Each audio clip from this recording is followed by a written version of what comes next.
Fala pessoal, bem-vindo novamente ao canal Comitando. Hoje a gente vai pegar o template que a gente fez no vídeo anterior e vai configurar os testes. A gente fez um template Vite, a gente falou um pouquinho sobre testes no outro vídeo, tá o link aqui em cima. A gente falou um pouquinho de testes lá com o Create React App, que já vinha configurado, e depois a gente migrou e criou um template com o Vite. Pode olhar o vídeo lá, que vocês vão, quem não viu vai pegar contexto do que a gente estava fazendo.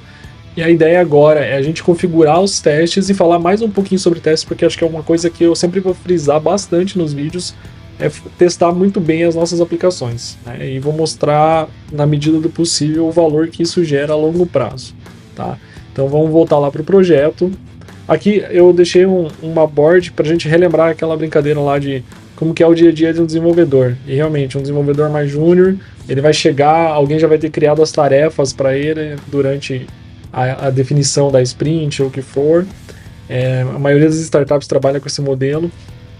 E aqui a gente está simulando como se tivesse uma tarefinha aqui para puxar novamente nesse vídeo, que seria o setup de testes no nosso projeto front-end. Então imagina que a gente foi lá, fez a nossa primeira tarefa no vídeo anterior, criou o nosso template web, subiu para o GitHub, subiu para um repositório Git, e agora veio alguém lá, um tech lead, que seria um cargo hoje que a gente tem em muitas empresas, né? Veio e sugeriu, é bom a gente já deixar configurados os testes desde o início do projeto. Esse tech lead é nota 10 já. Mas não é bem assim que acontece, mas a gente vai tentar frisar a importância dos testes. E eu vou estar puxando essa tarefa agora para in progress e a gente vai começar ela juntos aqui. Então eu vou lá para o projetinho, eu abri o mesmo projeto, ainda sem alteração. Estou na branch main, na branch principal do Git, né?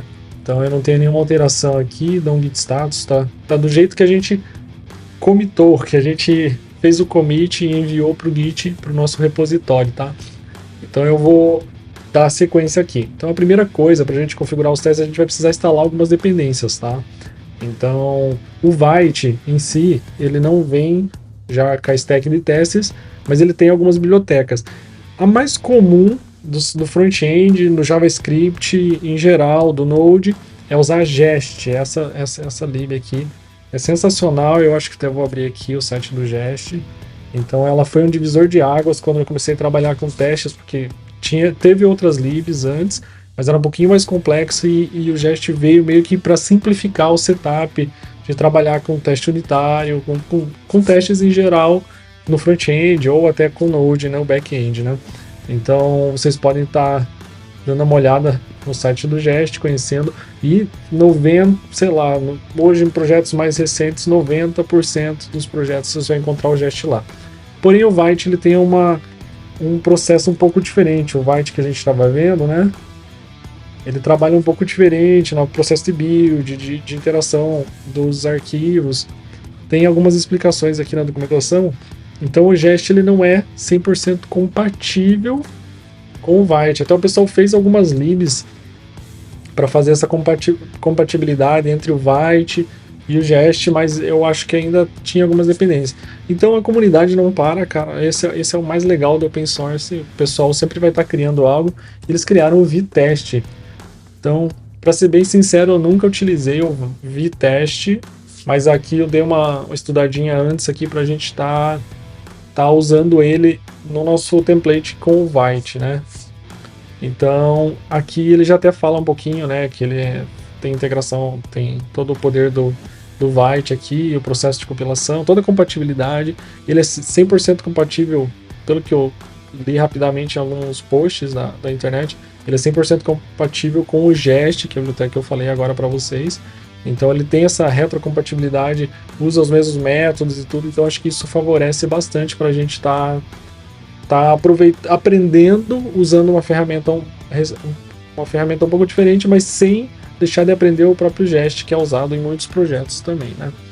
Então beleza, a gente vai fazer primeiro a instalação do projeto. Aqui ele está mandando a gente instalar só o Vitest, né? Mas a gente está trabalhando com testes de navegador e tal, a gente vai precisar de algumas coisinhas mais. Está trabalhando com React, então eu vou voltar aqui para o projeto, para como que a gente instala, né? Primeiro eu vou abrir o package.json aqui e explicar rapidinho uma coisa, né? Aqui a gente tem as dependências do projeto e as Dev Dependencies, né, as dependências de desenvolvimento. Então, quando a gente compila, quando a gente monta o pacote final do nosso projeto e manda para a web, publica lá no servidor, só essas bibliotecas que estão aqui vão junto nesse pacote, né? Essas que estão aqui embaixo são configurações de desenvolvimento, como o nome já diz. Então, aqui a gente vai ter que instalar agora nosso VTest e as bibliotecas de teste. Eu uso e super recomendo usar uma outra biblioteca que seria uma biblioteca que tem funções, que tem utilitários para os nossos testes, que é a Testing Library. Eu vou mostrar aqui.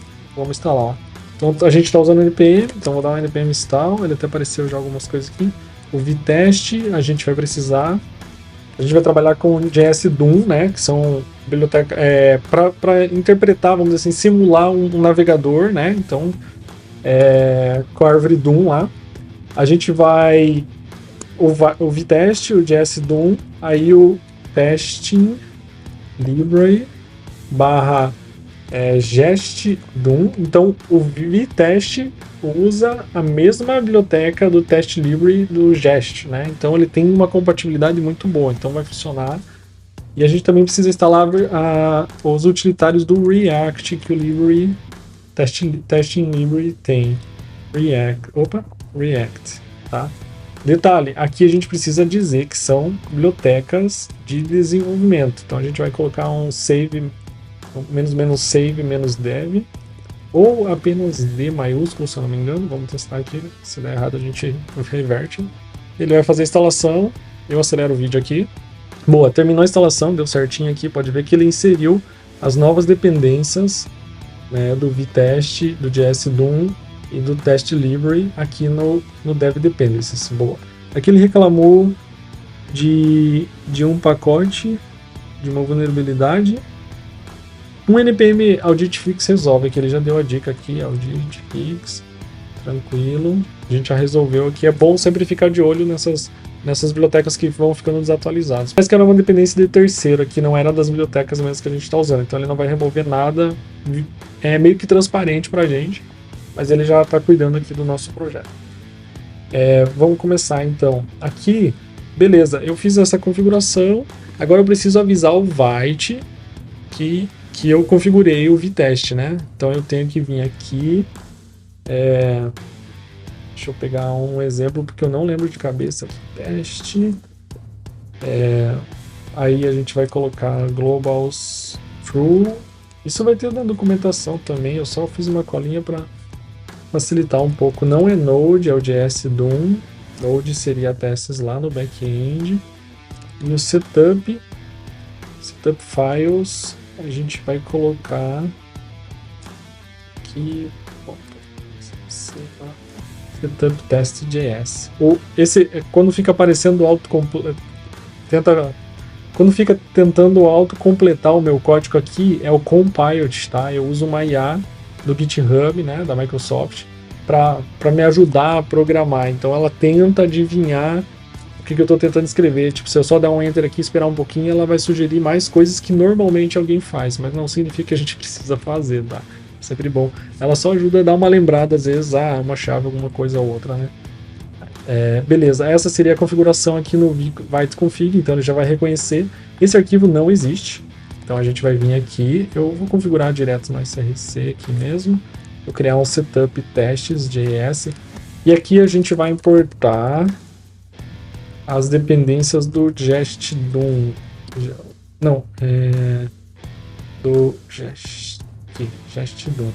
O setup hoje seria só essa configuração, então a gente só configura o gest Doom, então ele vai carregar meio que os nossos utilitários toda vez que iniciar o processo de rodar os testes, tá?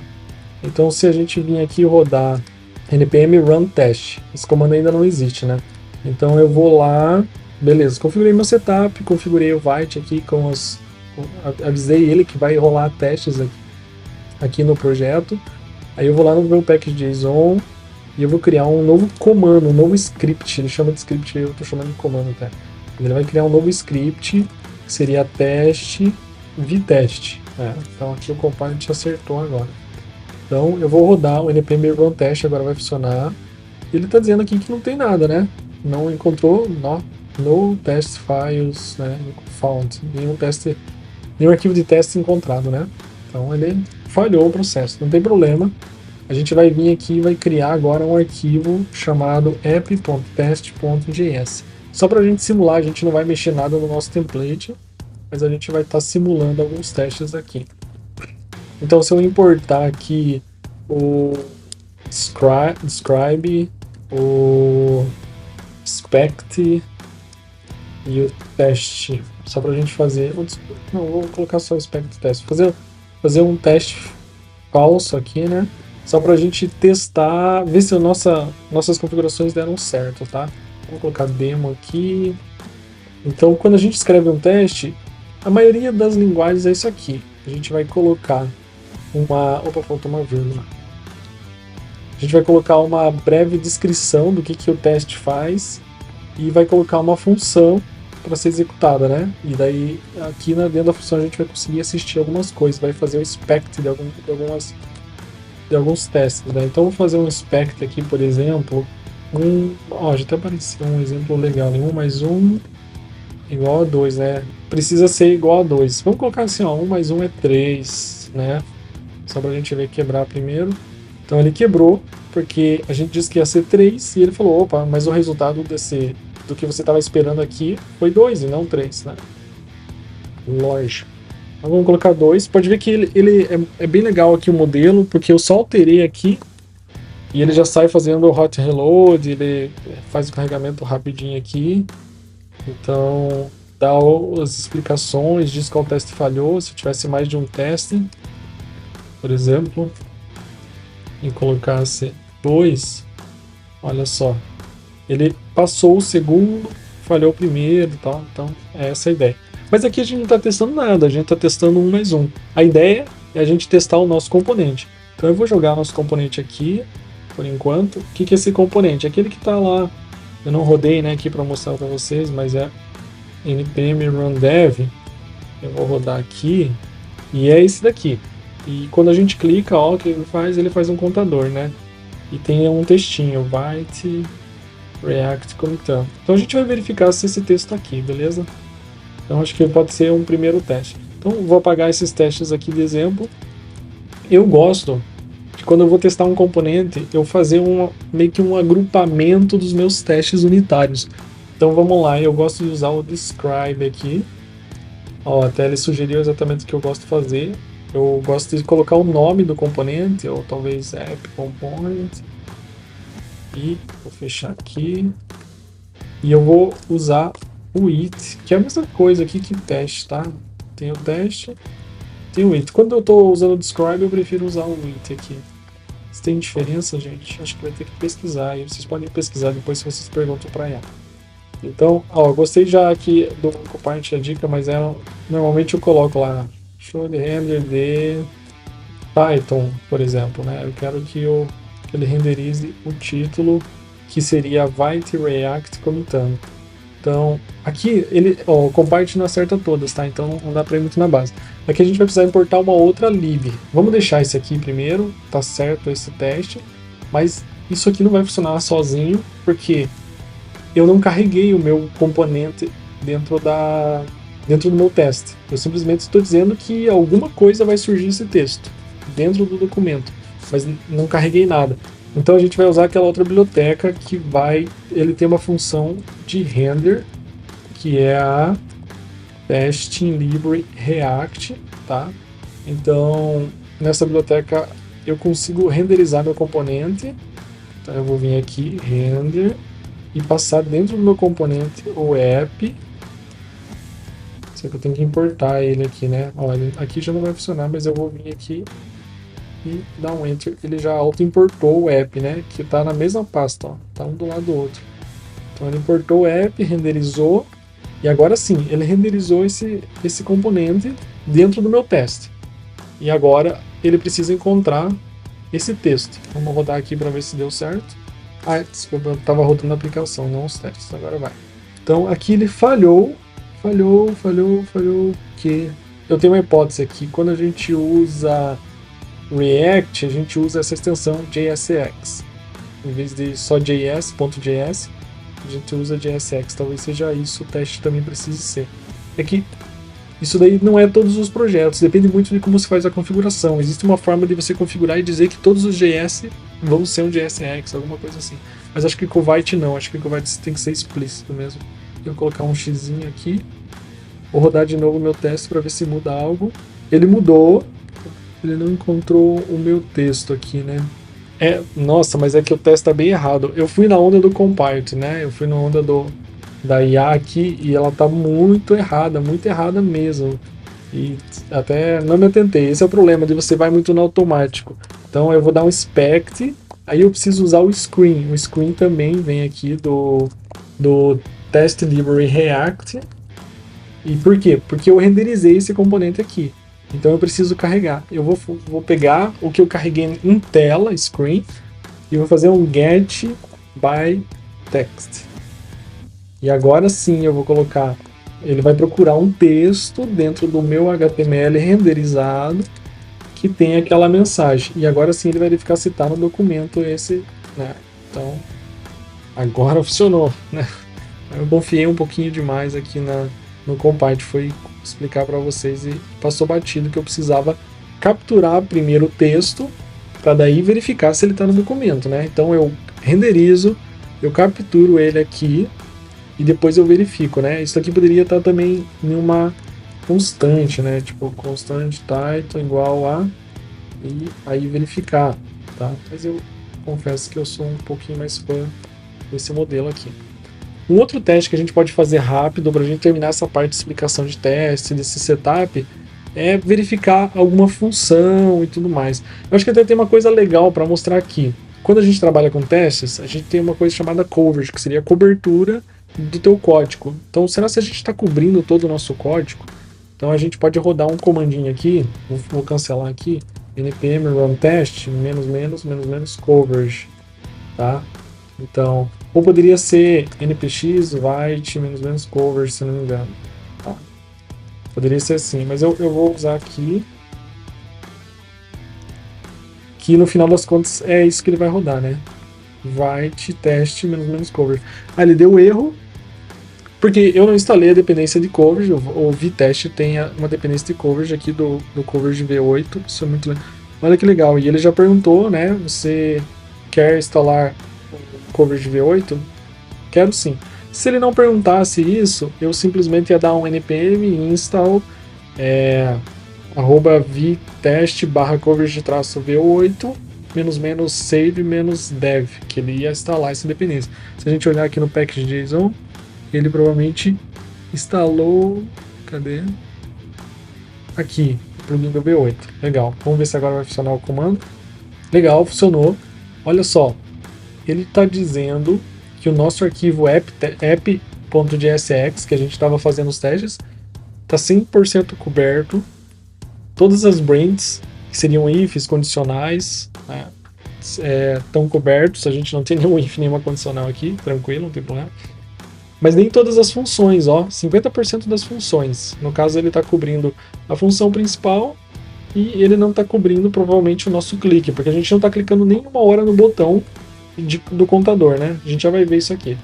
Tem uma coisa legal que quando você roda os testes com coverage, você consegue ver o que não está cobrindo. Aqui é fácil a gente descobrir, porque a gente sabe que tem uma função que não foi testada. Mas quando você está em um arquivo gigante, num projeto que você não conhece, você entrou na empresa, te entregaram um projeto e você precisa testar algo, às vezes é muito mais fácil usar ferramentas como verificar o coverage dela e usar algo mais visual. Eu gosto de vir aqui na pastinha. Quando a gente rodou esse comando, eu não comentei, mas ele criou essa pastinha aqui, com muitos arquivos. Essa pastinha aqui é uma pastinha descartável, ela não deve ser versionada, deve ficar só aqui no teu computador. Então, a gente vai abrir ela aqui, mas geremos ela. A gente vai abrir ela aqui. Cadê? Abrir. E eu vou abrir ela aqui no browser. Abri o index, eu não mostrei, né? Mas eu abri o index.html e ele abriu esse sitezinho aqui do coverage. E olha, ele mostra as mesmas coisas que a gente viu lá no terminal, né? E olha aqui, 50% de funções. Vamos ver que função. É exatamente o botão do clique. Então, esse botão, olha que legal isso. do coverage. Eu acho demais isso. Ele não foi testado essa parte em vermelho, tá? Então a gente pode criar um teste agora para garantir que todas as nossas funções, vamos dizer que essa função é muito importante que a pessoa entre no nosso site e quando ela clicar em contar, tem que aumentar esse número aqui, né? Então é muito importante, né? Mas a gente está simulando aqui, né? Porque depois a gente vai mudar todo esse template. Mas é legal para passar como fazer esse teste que é uma interação. Aqui, deixa eu voltar uma coisa antes. O main JSX, ele tá 0 de cobertura, ninguém testou ele. Eu não me preocuparia tanto com isso. Claro, você pode criar um teste lá e tentar simular um comportamento, tá? Mas seria um teste que testa a aplicação inteira, porque tudo vai passar pelo main. Existem formas, provavelmente dá pra... Depois vocês podem pesquisar na internet formas melhores. Mas eu não fico tão preocupado em ver 100% de coverage. Tudo tem que estar testado. Acho que isso daí é mais um desespero daí, né? Acho que a gente tem que ir com calma. Então aqui você vai ver que nada disso foi testado. Mas é legal você ficar sabendo. Caso você comece a inserir lógica aqui nessa tela, nesse arquivo, é importante testar. Se tiver lógica, é importante testar. Se não tem lógica, não faz sentido, né? Então aqui eu fiz um testezinho bem simples, só para verificar o título. Normalmente é um teste de template. E agora a gente vai fazer um teste que seria como se o usuário estivesse clicando. Vamos voltar lá no código. E daí a gente vai aumentar também a cobertura aqui do nosso teste. Vai garantir que todas as funções foram testadas. A gente pode vir aqui. Opa. Dev. Como que a gente poderia incrementar? Increment. The count. Gostei. Estou usando muito o compart. Ele vai errar alguma coisa, certeza. Eu nem vou carregar a sugestão dele aqui, senão eu vou ficar me batendo. Então primeiro o render. Vamos renderizar o app. O componente, né? Depois, a gente precisa fazer o quê? Ó, aqui ele tá quase o que eu faria, né? Aqui ele tá sugerindo para pegar o texto que tá dentro do botão. Ó, o botão tá aqui, qual texto tá? Count is 0, né? Mas eu vou fazer um pouquinho diferente. Vou fazer uma const button igual screen. Eu vou usar outra função, get by. Ó, agora ele começou a acertar. By role. E vou pegar o button. Como tem só um button na tela, eu poderia simplesmente fazer assim, mas imagina que essa tela vai crescer. Então é bom você colocar o name aqui também. Eu vou colocar entre aspas, que agora está 0. Então, peguei o button, eu capturei ele e joguei em uma variável. Aí eu preciso executar um clique. Aqui a gente vai usar outra biblioteca, que é o user event. Depois vocês podem estar lendo sobre user event na documentação do teste livre. Então ele simula, ele faz o máximo possível para simular como se o usuário mesmo estivesse pegando o mouse e clicando no botão, tá? Então seria um evento de clique e a gente vai clicar no botão. E depois a gente vai dar um inspect para verificar. Aqui pode ser dessa forma, né? Se o texto que estava count is 0, agora está count is 1, né? Se aumentou, porque a gente deu um clique nele, né? Então esse é o objetivo. Então a gente renderizou, a gente capturou o botão, clicou nele e aí vai verificar se o contador aumentou, né? Então esse é o nosso teste. Vou dar o npm run test, ele vai quebrar. Por quê? Porque aqui primeiro tem um erro, né, de sintaxe, né? Então a gente vai fechar o parênteses corretamente. E o outro é que ele não achou esse user event. Cadê esse user event? Então o user event é de outra biblioteca, que nem eu falei. Então até aqui agora ele sugeriu certo. O user event é dessa biblioteca. Porém a gente não instalou essa biblioteca ainda. Vamos instalar ela. npm install save dev. Está instalado. npm run test. Rodei o teste. Ele quebrou novamente. Tá, aqui eu tenho uma explicação extra. Já está começando a ficar um pouquinho complicado. Mas a ideia é a gente exercitar o máximo possível. Então, aqui, quando você clica em algum botão, nesse caso específico, o nosso componente está fazendo o quê? Ele está executando essa função, tá? E ele está alterando, fazendo um set count lá no useState. A gente vai ter uma aula só falando sobre o useState. Então, ele está alterando o estado do teu componente. Todas as variáveis que estão dentro, saindo de um useState, vamos dizer assim, elas são assistidas pelo nosso componente. e elas meio que acontecem em um processo assim, vamos dizer assim, assíncrono, né? Ele é um processo paralelo. Então, o nosso teste terminou antes de tão rápido que foi. Nosso teste terminou antes do clique terminar de acontecer. Por isso que, se você colocar 0 aqui, ele vai passar ainda. Vai passar o teste. Passou, né? Mas não é esse o que a gente quer. A gente está clicando. O que está acontecendo? Claro, pode ser um erro no código, como pode ser que ele aconteceu muito rápido o processo, que nem deu tempo de mudar, nem renderizar novamente, né? Então, quando clica, quando você altera o estado do setCount, e ele foi para 1, no caso, como você fez aqui no clique, ele vai renderizar esse componente novamente, né? Então, a gente vai fazer o quê? A gente vai dizer que essa função ela é uma função async, porque ela tem processos assíncronos, ela vai acontecer processos paralelos, e de vez em quando eu vou dizer para ela, olha, espera esse processo terminar. E como esse processo aqui, ele já é inteligente, lá na biblioteca eles já fizeram, sabendo que era um processo assíncrono, eles já fizeram lá dentro uma promise, aqui ó, até apareceu agora, ó. Então aqui, ele está dizendo que o retorno dela é uma promise. Então o próprio VS Code já mostrou aqui para mim. Então ele é uma promessa, quer dizer que o JavaScript já entende que ele é um processo assíncrono. Então a gente precisa dar um await, a gente precisa esperar que o processo conclua, essa promessa conclua, essa promise, para daí atualizar agora para 1. Vou colocar 1 aqui de volta, vou salvar e vai rodar os testes e passou. Se eu colocar 0 igual estava antes, falhou, né? Ele vai dizer que, opa, calma lá. Ó, é legal quando falha o jest e o vai test, ele quando falha, ele renderiza aqui pra gente. Na verdade, eu acho que isso daqui é um prêmio pro pessoal do teste livre, né? Ele renderiza o nosso componente aqui no terminal. Então a gente consegue ver todo o HTML que esse código cuspiu pro browser, né? Pro JS DOM lá, pro navegador de teste. Então você vai ver aqui, ó, que ele deu um count is 1, né? Então é legal demais isso aqui, para debugar depois os testes. Eu acho que nas próximas aulas vai ficar um pouquinho mais claro o que eu quero dizer com isso, mas é legal aqui que você já vai vendo muita coisa que você vai usar no dia a dia. Então, já cria esse mindset. Hoje, eu não conheço uma empresa de tecnologia um pouco mais recente, né, que está andando e está crescendo, que não testa suas aplicações. Então, testar é muito importante. Então, a gente vai agora... na verdade aqui a gente concluiu. Até vamos rodar o coverage de volta. Aqui eu vou fazer melhor. Eu vou criar lá no package.json um comandinho chamado coverage. E acho que é assim mesmo, tá? White test. Que daí a gente não precisa ficar colocando npm run test menos coverage, tipo, fica muito grande. Então é só colocar um npm run coverage.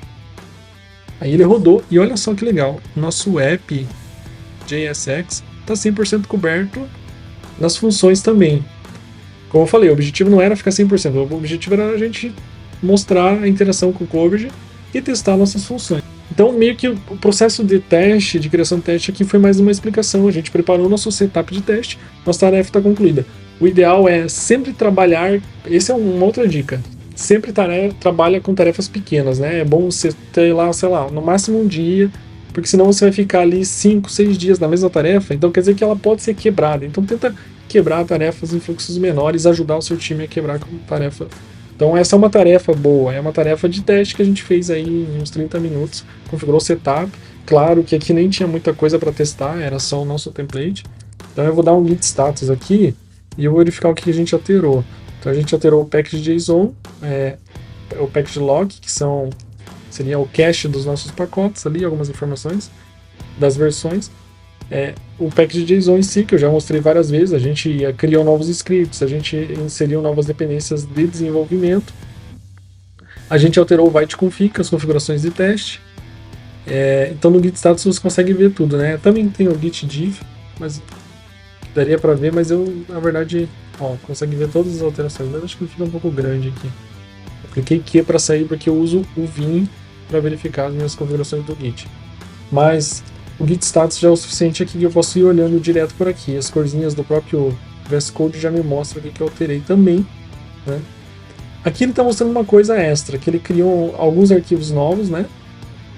E beleza, esses dois aqui, app test e setup test, a gente vai salvar. Mas lembra que eu falei que o coverage a gente não manda. Por que ele está dizendo que o coverage está aqui? Provavelmente porque no nosso git ignore. Então o git tem um arquivo para ignorar as coisas que vai para o git. A gente vai colocar uma nova pastinha. A gente não quer que ele versione o coverage. Ele quer que ele ignore, literalmente. Git ignore. E agora se eu der um git status aqui, vocês vão ver que sumiu. A gente está dizendo que a gente alterou o git ignore, mas sumiu a pasta coverage. Então a pasta coverage vai ficar aqui na tua máquina. Boa. Então vamos só criar uma branch nova. Pode ser setup testes, git checkout-b setup-teste, o nome da nossa branch. Vamos dar um git add ponto, git commit, aqui, teste config setup testes é meio redundante, mas vai, vamos lá. Então a gente fez um novo commit e agora a gente vai enviar a nossa setup testes para o GitHub. Eu vou simular aqui, ó. Aqui tem um link, vou clicar nele também.